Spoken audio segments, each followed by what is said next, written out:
Good evening. You're watching DD News Kohima with me, Sinti Runla. A look at our top stories first. Prime Minister Narendra Modi meets Canadian Foreign Minister Anita Anand, calls for renewed momentum in bilateral ties. India and Canada unveil new roadmap to rebuild strategic partnership.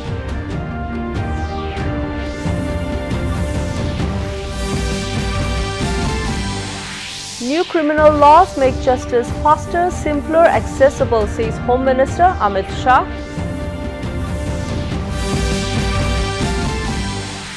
And Joint Coordination Committee to launch its third phase of agitation of pen down strike. Now the details.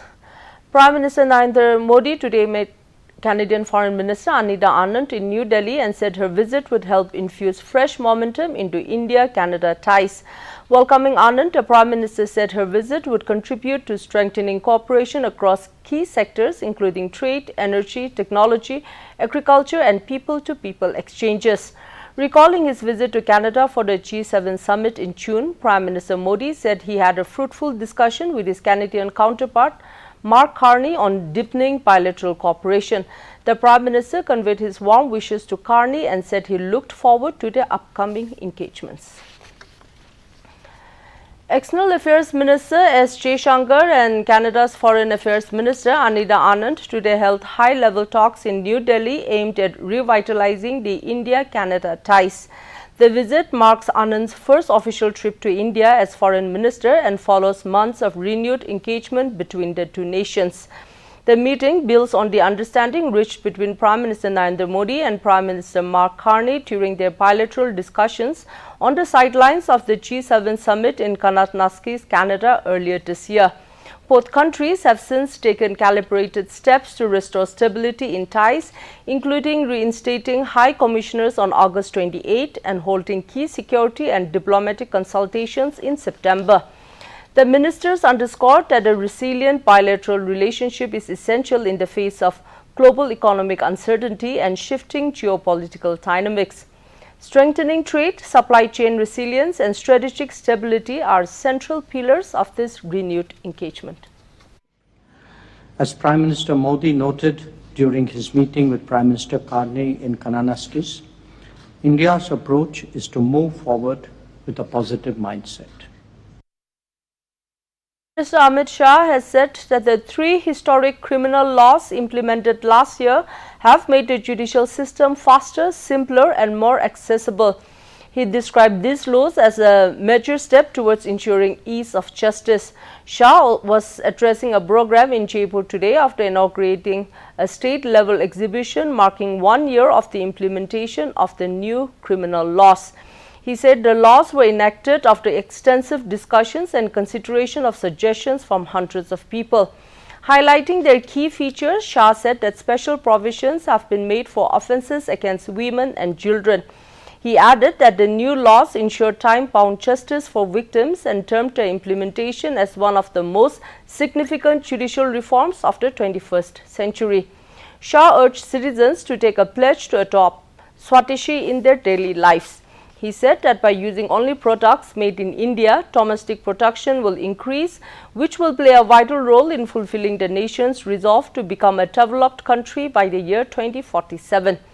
During the program, the Home Minister also launched projects worth over 9,300 crore rupees and initiated the groundbreaking of MOUs amounting to 4 lakh crore rupees signed during the Rajasthan Global Investment Summit 2024. Shah also transferred 260 crore rupees for students' uniforms and 364 crore rupees as milk subsidy for dairy producers.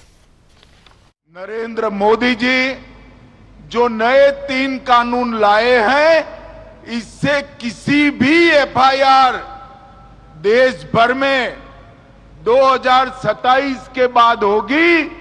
पूरी व्यवस्था लागू होते होते 2 साल और लगेंगे, परंतु 2027 के बाद Minister for Road Transport and Highways Nitin Gadkari today laid a foundation stone and dedicated to the nation 3 national highway projects worth over 2,000 crore rupees in Puducherry. The minister dedicated to the nation the 38-kilometer-long 4-lane Puducherry-Pundiyankupam section of NH32 built at a cost of 1,588 crore rupees. He also laid a foundation stone for the construction of a 3.88-kilometer elevated corridor between Indira Gandhi Square and Rajiv Gandhi Square on NH32 with an outlay of 436 crore rupees. In addition, the foundation stone for the improvement works of a 13.63-kilometer stretch of the East Coast Road NH 332A with an investment of 25 crore rupees was also laid. And it's time now for a short break. Please stay with us. 10 lakh की lottery मुझे, wow! फर्जी offers से सावधान। RBI कहता है जानकार बनिए, सतर्क रहिए। 10 लाख की लॉटरी मुझे, वाओ! फर्जी ऑफर्स से सावधान। RBI कहता है जानकार बनिए, सतर्क रहिए। The Joint Coordination Committee of CANSIA, FONSESA, NITA, NSSA and NFNASA will launch its third phase of agitation of bend down strike for 3 days starting from 14th October to 16th October in regard to the issue of IAS induction from the non-SCS. The committee members from various organizations pointed out that it will stand for meritocracy so that the future generation will be protected. They demanded that government should do away with backdoor appointments to IAS but should be based on merit. Addressing the media today at CANSIA office, the committee members demanded for strict adherence to meritocracy in IAS induction, which should be only through NPSC recruited officers and full transparency of panel lists and selection criteria. It further demanded to stop political patronage and uphold merit. Regularization of contract employees, and the Honorable High Court of Kohima have given a judgment that they have to be terminated and have to come via the Nagaland Public Service Commission. And accordingly, the state government have come out on 6/6/2016 banning all contract appointments. And the CANSIA supported this. And today, following all this, the state government have come out with a vacancy circular on 6 July 2020, inviting applications with eligibility criteria based on merit. Based on merit. The Election Commission today issued a notification for the second phase of the assembly elections in Bihar. With this, the nomination process has begun for 122 assembly constituencies across 20 districts. The last date for filing nominations for the second phase is 20th October. Scrutiny of nomination papers will take place on 21st October and the last day for withdrawal of nomination is 23rd October. Voting for this phase will be held on 11th November. Nominations can be filed between 11 a.m. and 3 p.m. The Election Commission has made strict security arrangements at the nomination centres. Counting of votes for both phases of the 243-member Bihar Assembly elections will take place on 14th November. A total of 7.42 crore voters will exercise their franchise in the Assembly elections.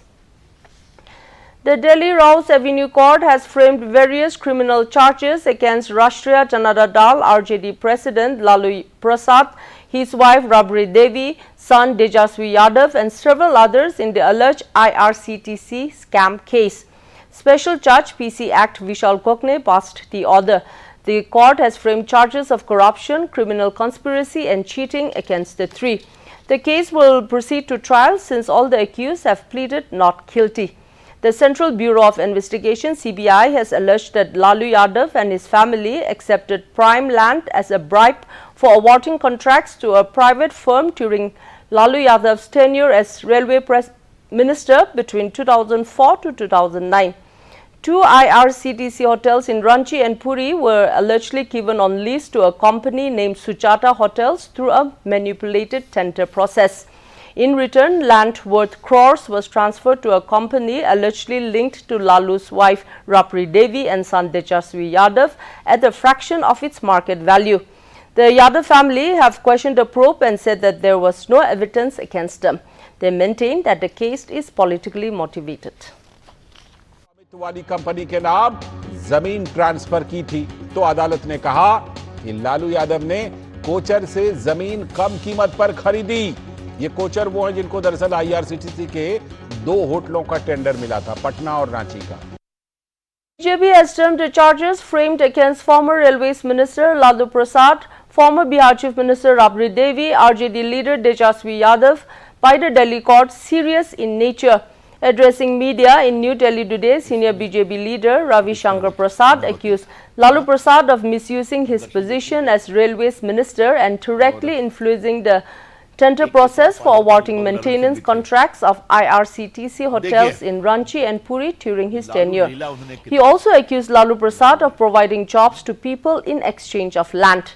Prasad alleged that RJD leader Tejasvi Yadav talks about changing Bihar, but the charges framed against him in a corruption case is self-explanatory. इसका कोई contradict नहीं किया गया अभी तक। अभी ना मैं राबड़ी जी के बारे में, जो राबड़ी जी के खिलाफ भी आज चार्ज फ्रेम हुआ है। राबड़ी जी को एग्रीकल्चरल लैंड 3 है, 2 गोपालगंज में, 1 पटना में, and non-agricultural land 4. Meanwhile, the first release of living Israeli hostages from Gaza has begun as part of the first phase of the ceasefire plan in the Israel-Hamas war. Hamas has released 7 hostages to the Red Cross today. 20 living hostages will be exchanged for more than 1,900 Palestinian prisoners held by Israel. The living hostages will be handed over by the Red Cross to the Israeli military. This is the first of 3 stages of the release of the hostages under the peace plan. A multinational force of around 200 troops overseen by the US military will monitor the ceasefire, according to a senior US official. Meanwhile, US President Donald Trump landed in Tel Aviv today. According to the White House, Trump is set to meet with families of Israeli hostages and address the Israeli parliament, Knesset.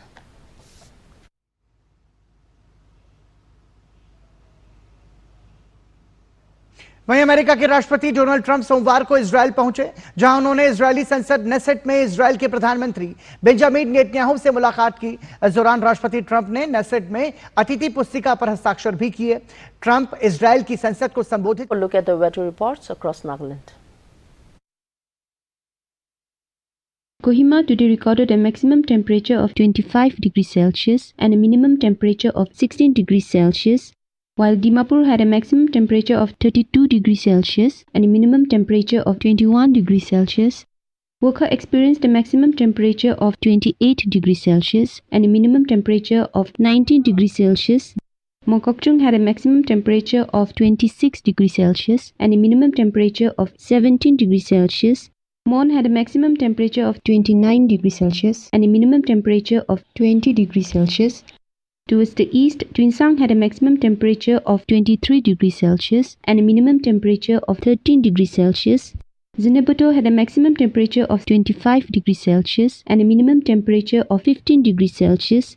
Pak had a maximum temperature of 23 degrees Celsius and a minimum temperature of 14 degrees Celsius. That's all for the weather report. And that's a wrap for tonight. Thanks for watching.